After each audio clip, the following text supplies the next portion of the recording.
you're watching The Coffee Table, and this is the ghost of Mina Malik Hussain. Because as some of you might know, that apart from this chat that we do every week, I also do stand-up comedy. So my producers thought that it would be really fun to have on set 3 of Pakistan's most fabulous, upcoming and very established and super amazing comics on this show. So now I'm dead, and this is my ghost.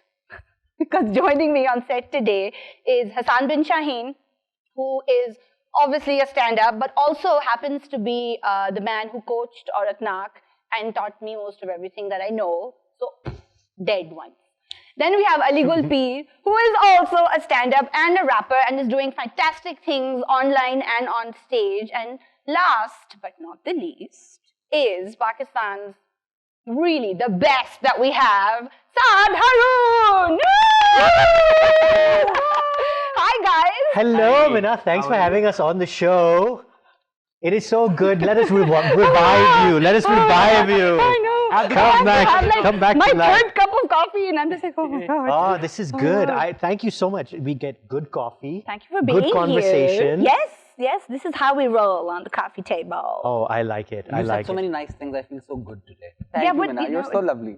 I know. Isn't she lovely? She is great. We're all funny. We're all funny. We're all friends.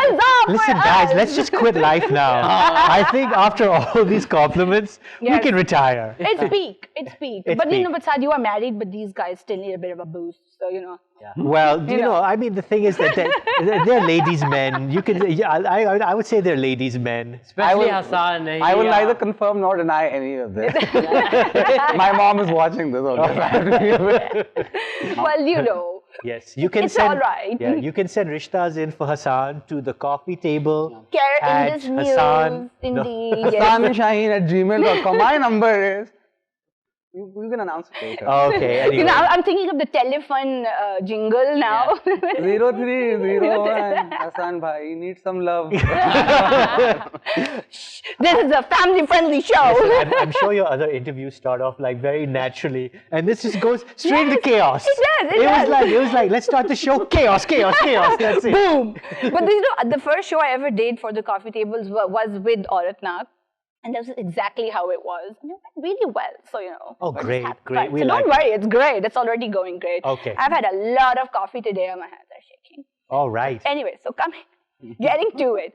So, Saad, you have been at the forefront of comedy in Pakistan from the very beginning. And I remember when I was in college, I went to see Blackfish in Karachi at the PACC auditorium. No way. And I was just like, because, you know, we used to watch Whose Line Is It Anyway? Yeah. And then that was happening on stage in Pakistan. And it was just phenomenal. And nobody was doing this ever. So I'm like, tell me, how did you start Blackfish? First, tell us what Blackfish is. Because a lot of millennials watch the show. Okay, well, Blackfish was Pakistan's first improvisational comedy troupe.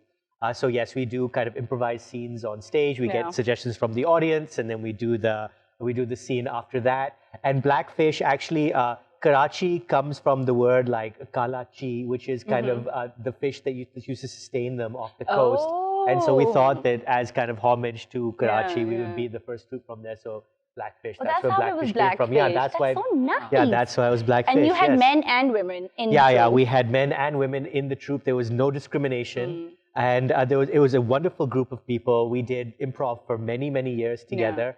And it was just kind of, I think it was just at the right time. I think it was right after 9/11 and Pakistan was depressed. I mean, you could tell. I mean, the repercussions of being pulled into that war on terror are still, you can still feel that now. It was sort of like the beginning of, well, I wouldn't say the end, but the kind of everyone could tell that we've been in. That dip started where we were kind of sucked in, and I think I mean, like, kudos to the country, like resilient Pakistan to survive this long. But I think that at that time people just wanted to laugh, and we were there at the right time, just talking about the right things, whatever was on their mind. People would yell out George Bush, and we were like, we can do it. We can make fun of this. Go! That was the outlet, you know. Yeah, that was the outlet. And improv is so immediate. But unlike, what is it, stand-up? Yes. So Hassaan, as my coach, tell us, what is the difference between improv and stand-up? The difference between improv and stand-up, there is generally one individual who has a script written and he's interacting with the audience and like, it's just like one man versus the world, man versus wild. In improv, it's about love, it's about creating things together, it's about collaborating. With the and audience. building something. So yes, This that is is teamwork. the So difference. improv is, you make it up on the spot. Because I find that sometimes when improv is really successful, people are like, they must have practiced. They must have practiced beforehand. That's probably the best compliment. It's a compliment. Yeah. Yeah, it's a compliment. Was this rehearsed? I think that's the best, because they can't conceive the fact that someone would just come up with this on the go. Yeah. But that's, years and years of training. You are able to do that, and the best thing is that being able to, which all of us do, is being able to do it in English and Urdu. Yes.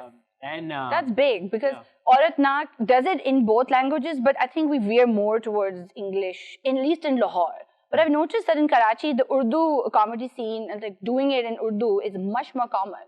Yeah, because I feel like Karachi audience is much. It's बहुत exposure. They have a lot of exposure, but they do want to own their own language. Yeah. I mean, I feel like when you do comedy in Urdu, and especially for me, when I do comedy in Urdu, it's important because I do issue-based comedy, satirical stuff, and I want to educate the awam, the people. I'm not worried about the elite or the educated class. I'm more worried about. I'm leaving. I'm leaving. How dare he not be worried about the English-speaking people on the English-speaking channel? Should we take his head off, Sir? Give your coffee back. I'll stay quiet now. No, we do not wish to silence you at all. But that's really interesting to me, because doing comedy is not, and we do have a tradition of comedy in the vernacular. Like in Punjab, there's a lot of like Punjabi stage shows, and there's a lot of comedy happening there as well.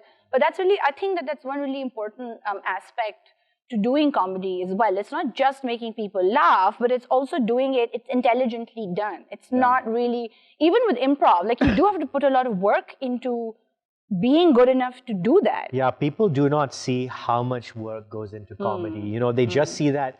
Every time people ask me, they're like, Saad, when is the new show coming? They don't understand that kind of writing an hour of comedy is like writing a book and writing many, many versions of that book and throwing them away and then crying at night and then waking up and then writing again and crying more.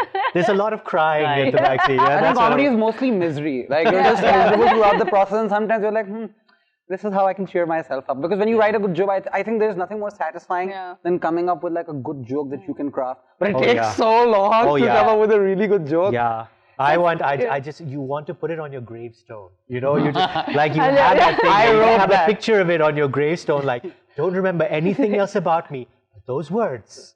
Or just have like an audio loop, I'm sure the graves will be really high tech by then, Very scary at night. You're like, who's telling jokes in the graveyard? What did ghost say to the other ghost? Boo. Basically. No, it's something like, don't cry, boo-hoo, knock, knock, who's there? Ha, knock, knock, Hassaan. Who's there? Boo. Boo-hoo. Don't cry, it's just a joke. Yeah. Ali's like, this is not satirical now. This is not. This is elitist. I disapprove. This is too elitist. It is not for the people. Only It's not for people. Who has die? They die. Who has doors? There's no knocking. They're jhopris. And the ghosts don't always speak English. Yeah. Boo-hoo. Very elitist. Wailing and gnashing of teeth. Yes. Yes. I think that would be a more sort of desi, sort of benchy style kind of thing. But Ali, tell me more about the satire that you do, because I know that it's something that people sort of, I think satire is great because you're able to say a lot of things that you couldn't just sort of ordinarily say, but through comedy, and because it's a joke, and because it's meant to be taken lightly, but again, it's coming from a place where there's a lot of thought that goes into it. Again, it's not like you just stand up and do it. So how does, and again, you do it in Urdu. Yeah. So it's a sort of, if I said educational, it would sound a bit sort of teacherish. Boring, yeah. Academic. I'm going to sort of tell you how to do things. It's not infotainment, but it's humor with a kick. Yeah. Right? And how do people respond to that? Do they get it? When I started off with my first song, Badere Ka Beta, it was a lot of people got it, Yeah. but some people were offended by it. Some people thought I'm making fun of the culture. But I'm Sindhi myself, Yeah. you know, and I realized that being a Sindhi is not being the same as being a Vadera. I think Yes. that feudalism is important- there in Chaudhries, it's in there in Sardars and Balochistan, and it's a Yeah, like it's a feudal mindset. culture Yeah. applies to all feudals. Yeah, exactly. So, and then I did the song called Tadu Manu, and it was about people who stare. And usme, there was a line called Bachchi Bhi Tadunga, and you know the liberals went, "Wah, bachchi ko ye wo," Like- but you know they have to understand that it's satire, and satire has to be blunt. It can't be at least for me. I feel like our society is so desensitized. We watch so much news and so much drama, so much havoc, that it's important that our satire needs to be blunt. It needs to hit you in the face and it'll make you laugh, but it'll make you think as well. And if it's not that, it's not going to affect you as much. So I think, but now over the course of years, since I've been producing work and more and more work, I think people now understand where I'm coming from and they understand what satire is. Because before that, it was like songs like Chief Saab, Yeah. or A classic for or the Mr. ages. Fraudier, Yes. but which was very subtle. It wasn't Yeah. like, And it was music. Yeah. That was Yes. music. This is kind of starting a conversation. This is, I mean, when you listen to the lyrics, it's actually in depth going into the conversation about what's going on. So- but I feel very very happy. I get a lot of love, and it's some, you know, when you're doing something right in Pakistan, people will threaten, people will get pissed. That's part of it. That's my theory. If you're doing something right, then some people are going to get angry. Yeah, okay. We're just going to cut to a quick break, but we have tons more to talk about and lots of laughs are going to follow. So we'll see you in a second.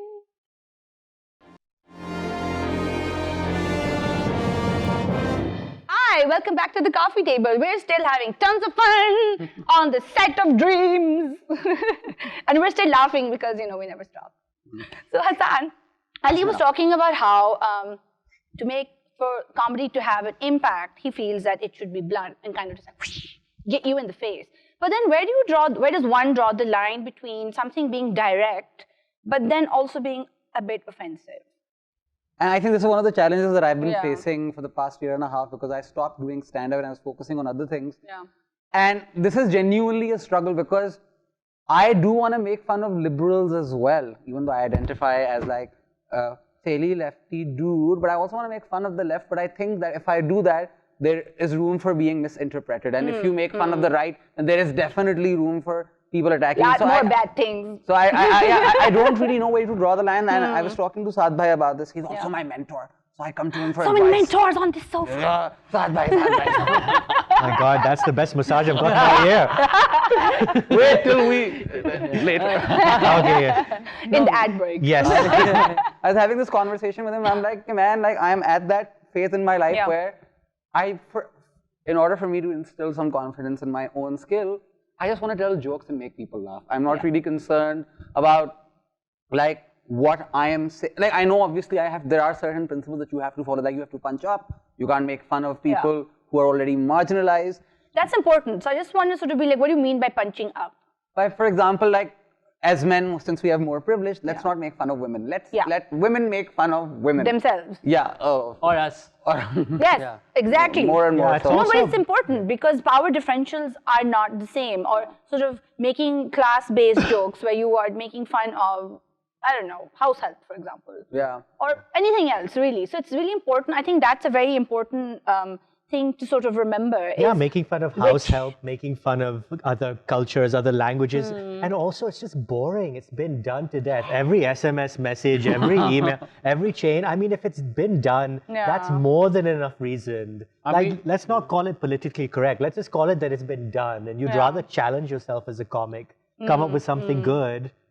And sometime back, like I think a few months back or something, Anwar Maqsood Saab made this video where he was like interviewing a Sindhi, and the Sindhi was obviously lazy and corrupt. So it was a And so stereotype. so we all tweeted and we all spoke up against it, and later on he removed the video and apologized, because you can't do that. I think humor, using humor to divide people into Punjabi, Pathan, Sindhi, this, that, Bengali, that, it's wrong. I think, and it's lazy also it to is, just it kind of is. keep dealing with the same old tired stereotypes and same old tired like husband and wife jokes or same old. And it's also like, yeah, politicians dancing and everything like that. The idea is that it's just kind of done, you know, like if you're going to talk about politicians, you can talk about the issues that their policies and what they're doing and how it's going. If you're going to talk about, talk about cultures, talk about Punjabis and Pathans and Sindhis, but talk about actual things that are happening in those communities. And it's just challenging yourself as a comic. Or else, if you're doing a joke which is making fun of their accent or something like that, it's just been done before, you know? So I wouldn't say that, I hesitate to say that it's wrong or it's bad. I just like to say that it's had its time. And it's lazy. Yeah, it's had its time and then now we're on to something else. So let's do something else. Yeah. And I also feel like there are a lot of shows that have sort of more adult content, let's say. And it generally sort of seems to contribute to that idea that comics do a lot of adult shows and a lot of comedy. Like it's a pretty deep stereotype about Aratnak, for example, is that all these girls just get together and talk about dirty things, which is like farthest thing from the truth. Oh, yeah. No. I haven't heard that. Yeah. Yeah, we have. Oh, no. But you know, people are like, you know, you go to tea and aunties are like, oh. Like, but have you been to a show? They're like, it's so easy to, I think people don't often, it's so easy to give an opinion on something that you have very little information about, especially in a country like ours where like, I definitely think that if you choose to be an artist or a performer, you're actively chastised, not only by your family, but by the norms. I feel our norms are so not conducive. To doing any creative work, not just comedy. Yeah. And Saad, you come from a business background. Yeah. And you were a lawyer. What are you, Ali? I studied filmmaking. Yeah. Oh, wow. So you were an artist from the beginning. But you're from a feudal background. Technically, that's what he could have done, So we all have our kind of baggage. And I have a lot of people on the show who are creatives, but technically have a background and were trained to do some very sort of, you know, quote unquote, normal prosaic thing. And still you're beating the odds. But that's, again, that's a pressure there as well. That have you sort of been able to pursue a creative life? Well, I think outside of these things. Well, I think one of the things that we forget a lot of the time as we do this is that me and Ali and Hassaan, a lot of it, we're just self-trained. It was like you just, because there is no school, there was no thing, there was no nothing. You just had to kind of get up and do it. And if you were lucky enough to meet someone along the way who could give you some information, that's fine. But the majority of us didn't have those people. We just had to kind of get up and do it. And we're lucky that we grew up in the age of the internet where, well, at least we could Google something. Yeah, and watch videos and at least learn from watching people. Yeah. When I was doing it, there was no YouTube either or anything. Yeah, it was just kind of I personally have to say this because I think it's really important that I mention this. I think it was in 2010 when I saw Saad Bhai do stand-up comedy for the first time. And I was like, whoa, this is happening in Pakistan. Like there's somebody who does comedy, and I was completely blown away. And I would say, yes, when you were starting out, maybe you did not have mentors. But like I would consider myself to be in that generation which was lucky enough to have access to you, because I remember like 3 years ago, and I think this was like the moment where I was like, I really want to do this, because he sat us all down and he's like, guys, it's simply not enough to be an artist. You guys have to think like entrepreneurs, you have to build a business model around it, and if you're serious about pursuing this, like you need to go out there. So, and that's really crucial because this can be done in a serious way. All of you guys are doing this full time. Yep. Like comedy, you are pursuing comedy and your music and all the other things that come with it full time. It's a legit thing. Parents, it is possible. Yeah. It can happen. You can make millions. Saad has a family. They're obviously doing fine.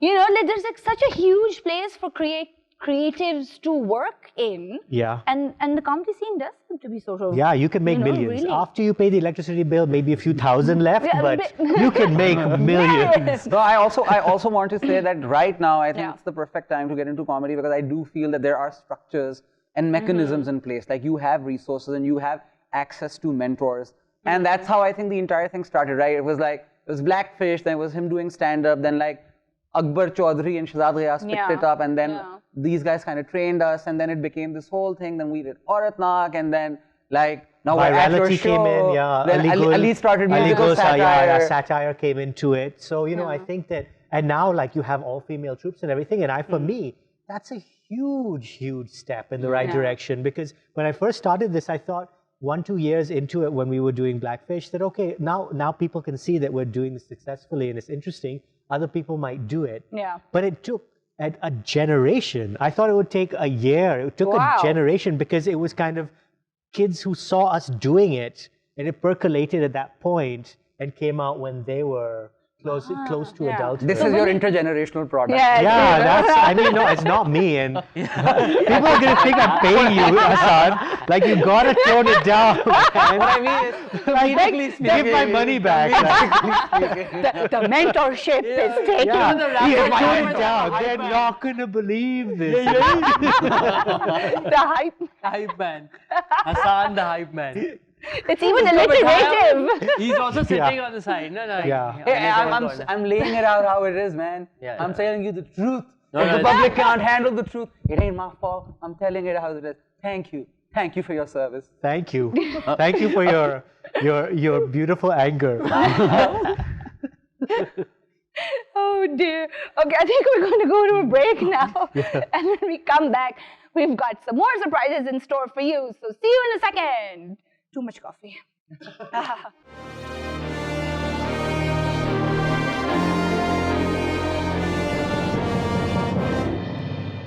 Hi, welcome back to the coffee table. We're discussing our coffee woes. I was telling a story, but you will never hear it. Go to a commercial more, you losers. Lengthen the break. No, I'm just joking. Maybe some other day. You know, me and my audience have a rapport. I know. So tell me, guys, you guys are obviously doing your comedy, but you two are rappers. How did that happen? Did it just go from doing stand-up really fast? I'll and you were like, artist, the senior rapper in the house.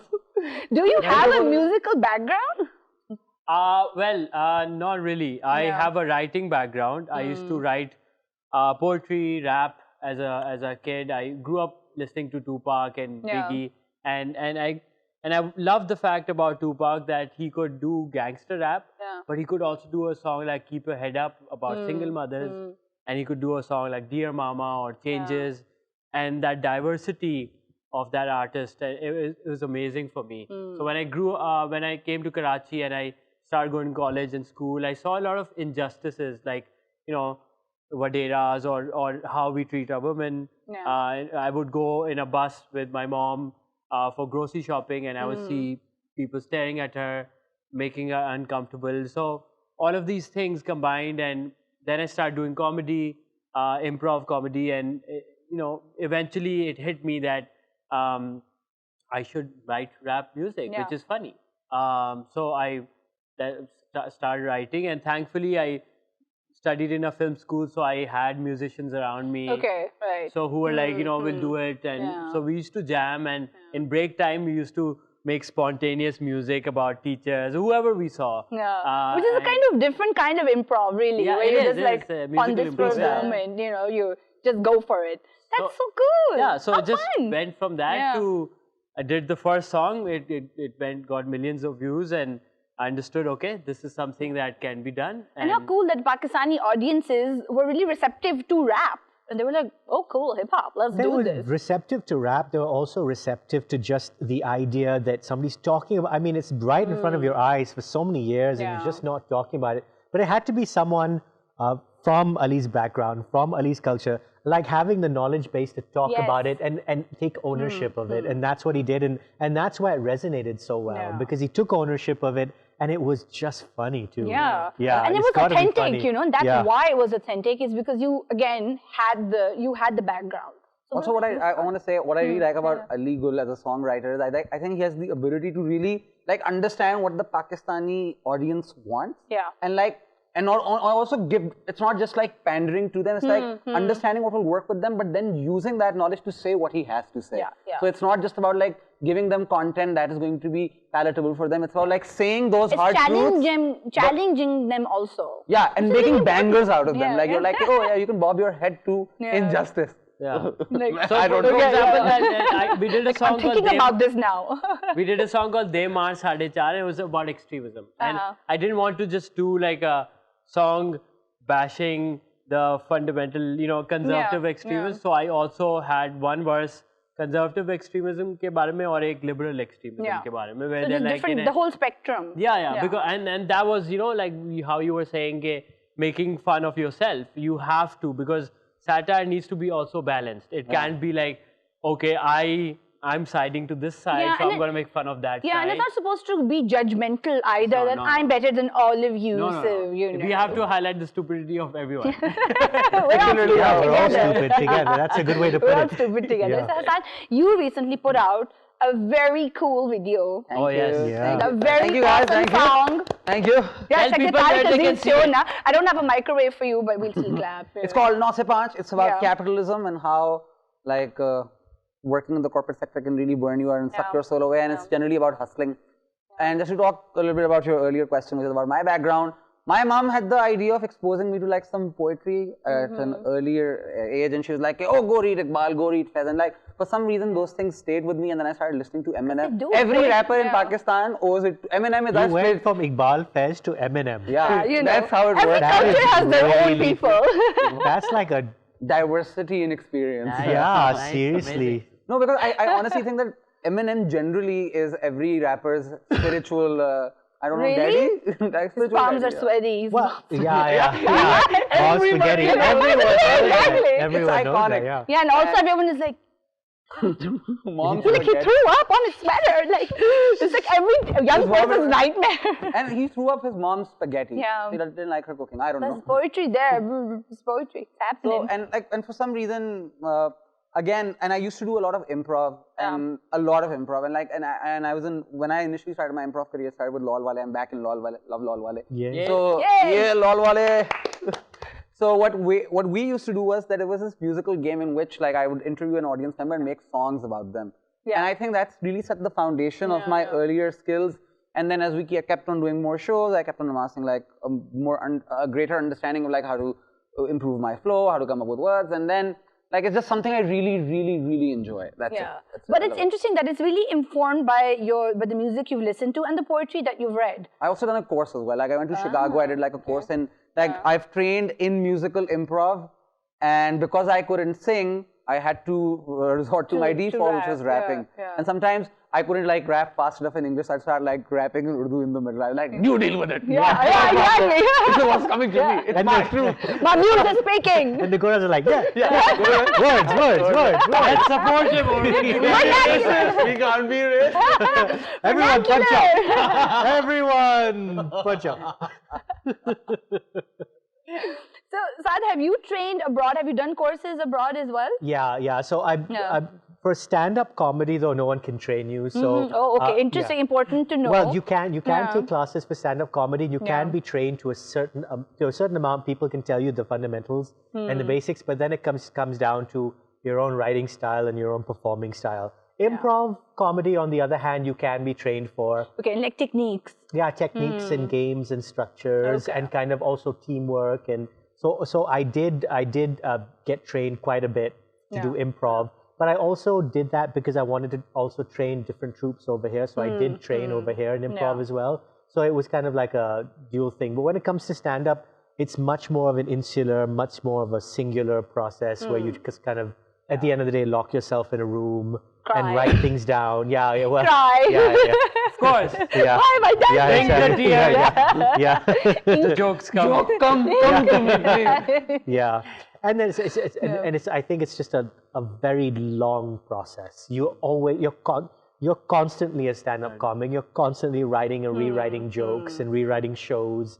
And sometimes I still rewrite jokes I wrote 15 years ago. I'll rewrite some. Oh, really? Yeah. So there'll be old jokes I'll take and I'll rewrite them, or I'll be like, oh, all of a sudden that joke didn't work, and all of a sudden something happens in the world, and I'm like, oh my God, that joke works now. It never worked before, and now it works now. It's so Nostradamus of you that I wrote this joke 10 years ago, and now it has come true. Yeah, no, you just thank your No, you get on the Janamas. You're like, thank God, like God, I can write You this got joke. my back. Yeah, you got my back, man. And the guys who can't afford to go out and get courses. I have no courses. These guys come back and then we just take the knowledge But this from is them. great. Says the man who went to Switzerland for a musical conference. Oh dear. Of course he can't leave, but this elitism. Yeah.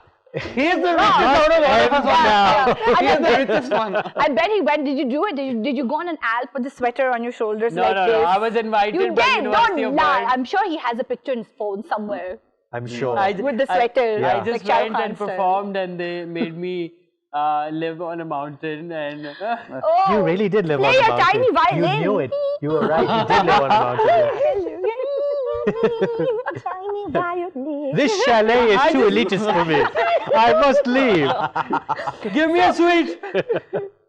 I Or think, goodbye. So it's also, I think, so if you want to do comedy, you have to read, you have to write, you have to keep on writing, and you also have to find a mentor because there's like, that's just how you do it. I disagree. I Yeah? think because like I was reflecting on our time at Aurat Nagar, and I think Yeah. you give me way too much credit, more so than it is due. Because I think about it now, I don't think that you can really coach people comedy, but you can tell them that this is possible within your skill set. If you, But that is coaching. It's sort of, let's say, midwifing then in a No, way. you're not that you're teaching kind anyone. of bringing forth things and you are kind of, but you're also steering. And some people, if you're a witty person, it doesn't necessarily mean that you will be a good performer. Yeah. Because it's not just being funny, it's also the writing and the performance of a script. So there's that sort of, I don't want to say theatrical element, but there's deep into definitely Yeah. So you are performance value as well. Because again, people say, well, I'm funny. I could do this. Yeah. But I personally think if with good writing and like once you coach, and by coaching I mean like steering them, not like teaching them. These are the rules of comedy. You must learn them. This is like you can't rote learn comedy because again it's a very personal thing. Yeah, it's a very scary thing to rote learn. Like when I'm writing a stand-up special, I stop watching other people's comedy because I'm petrified of their ideas coming into my head and petrified of the fact that I could sound like anyone else. So I stop watching all comedy and I just start writing my own stuff. That's kind also of it's not It's about scary. your personality, right? It's Like about- it has to be yeah. an And your extension voice. of your person. Yeah. And that's exactly the point, right? Like with coaching, the only thing that can happen is that you can tell the people you're coaching that, hey, you're funny. That's why you're here. Let's just bring out the best in your personality and that's it. You don't have to like be something you're not. You don't have to be George Carlin because that was him. Exactly. Yeah, but let's figure out what works for you. Yeah. And I think that's the process of finding your voice. Yeah. I think that's where coaching can come in. But you can't teach anyone comedy. You can just guide them. Yeah, you can and guide then them, they yeah. can take it to like different places. Yeah, you're right. More midwife, less gynecologist. Yeah. And More then in midwife, yeah. Pakistan, I feel like a lot of people don't want to be comedians because they don't want to have that label. Everybody, like most of the people I studied with, they wanted to be heroes. They wanted to be, come in action films. They wanted the sweater on their shoulders. The whole. So if you called someone a comedian, it wasn't really a good, label.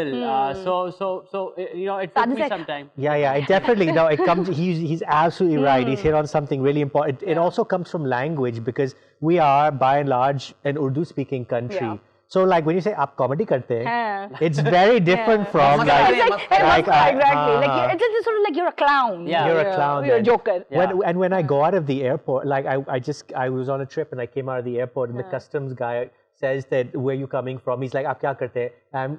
He said, "I'm a comedian." And he just like sighs. He's like, this is a conversation now that I'm going to have to ask him. And my wife is like, why don't you just say that you're a radio host or producer? I'm like, no. I'm going to say comedian. Sean. Because that's how I see myself.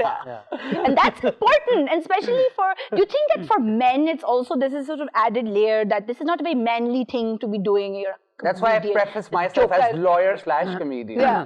Like if you get into trouble doing your comedy, you can call Hassaan. I think that, I don't know, it really depends on how successful you are. I think once you're making enough money, once enough people know you, then they're like, oh, this person means business.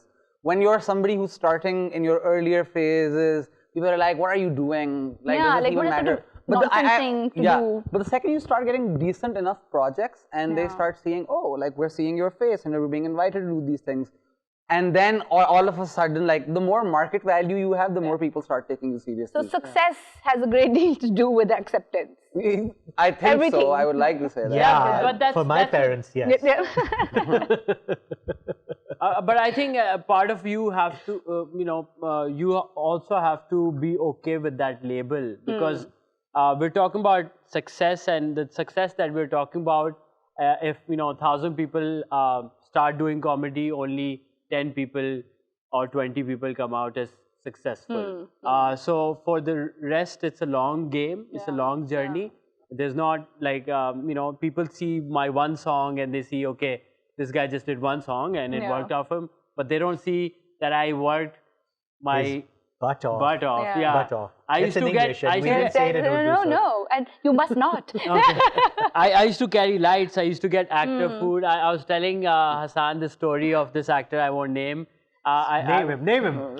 That is no. Maybe we want controversies. So you know, I used to get food for them, and this actor didn't want cucumber in his sandwich, and when I forgot that, and he had a cucumber in his sandwich, and then he, you know, lectured me for half an hour. Unhappy. Yelled at me. Why is there a cucumber here? Why do you want to mess with my pH? Are you trying to kill me? Yeah. So you know, you have this to is go racist against tomatoes, though. I have to say, punch up, guys. Punch up. Potatoes. But it's like you did all the jobs. You weren't like some diva who waltzed in and was like, I am a star now. No, you have to like do everything that's required. Yeah. And film school teaches you that. Film school teaches you that no job is a small job. You have to start somewhere. So we were all ready for that. But it's just that in our field, the production assistant is not treated with respect. Is not often even paid well. Sometimes we weren't even paid. We were just told that, oh, we will get money someday. Or that, there's exposure. You get exposure, which I feel is it's so difficult because people are trying creative endeavors, all sorts of them. A lot of people don't get paid for it because people don't take it seriously. And the thing is that how can you be serious about something if you're not being treated seriously? Yeah. And that's like a really big kind of vicious cycle of a problem. Yeah, and they do it all the time. They'll always ask you. They still do it. Everyone will ask you that just do it. It's great exposure. But I also need to get paid. Exposure doesn't feed. Exposure does not feed you. Exactly. It doesn't get you. It doesn't pay for your Uber. Yeah. Yes. If nothing else. Yeah, it's more like radiation. Here, take some 5 exposure. Take some 5 exposure. I want food, 10 exposure. Coupons. I recently got this call. This new one of these new films, Pakistani, and they're like, "Oh, can you make a video with them?" Yeah. And I was like, okay, this is the budget. And they're like, no, but can't you just promote Pakistani cinema? Maine kaha, is the actor getting paid? To do they're this? like, yeah, the filmmaker. I was like, are you getting paid to do the PR? Yeah. I was like, okay. Why can't you support Pakistani comedy then as well? Because this is also something that's really important. And speaking of Pakistani comedy, Saad, what are plans for the future? Well, the plans for the future are actually very exciting and have to do with Indus News. So can I have a drum roll? This is an announcement. I am going to be starting a brand new comedy show on Indus. This will be my new home. What a real... Yes. They didn't even know that this was... Yes, it was all pre-planned. I'm so surprised. It's spontaneous. Basically, this is a Bharat, and we've come to drop me off. Drop me off. Yes, thank you. Yes. We have another round of applause for Saad because I feel like clapping. Wait for the show. Wait for the show. And but it's going to be called the Saad Haroon Show. It's going to be on Indus News. It's going to be a lot of fun. It's going to be satire and comedy. And I'm sure you're going to see these gentlemen make an appearance sooner or later. On the show. Oh, amazing. As a production assistant, I get a sandwich. Exactly. Me. And I might sort of show up in the set from behind and be like, oh, yes. Be like, and then they'll pull me off with the big hoop stick. Oh, yes, yeah. They're like, you have your own show, Mina. Yeah, exactly. Like, go back to your own set. You have your own show. There is one thing that I would like to mention again about Saad because he is so nice. I have to say it. Oh, they're really going to what did you give him for breakfast, I don't know, coffee. 2 crores.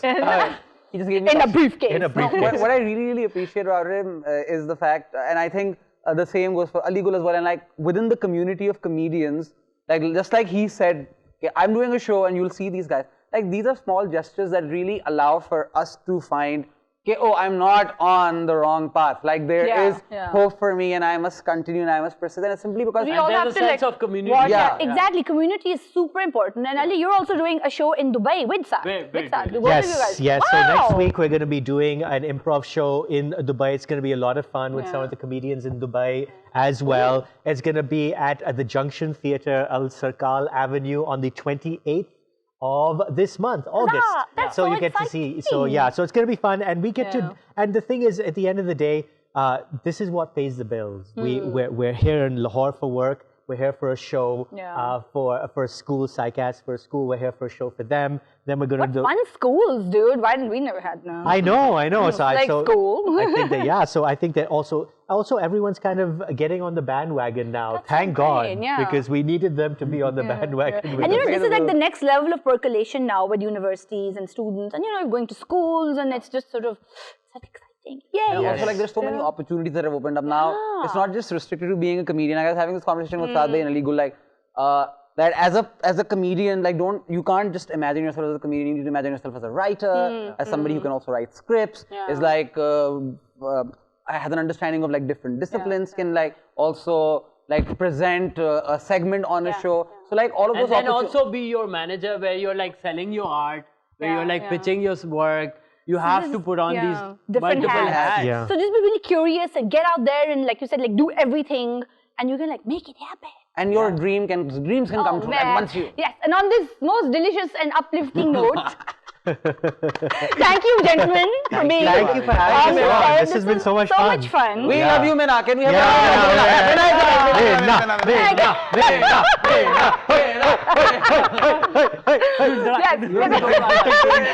I feel like I must have I garland myself with roses. Thank you so much, guys. Thank you guys for watching the most uproarious show we've had in weeks. Weeks. And we will see you guys next time on the coffee table. Bye.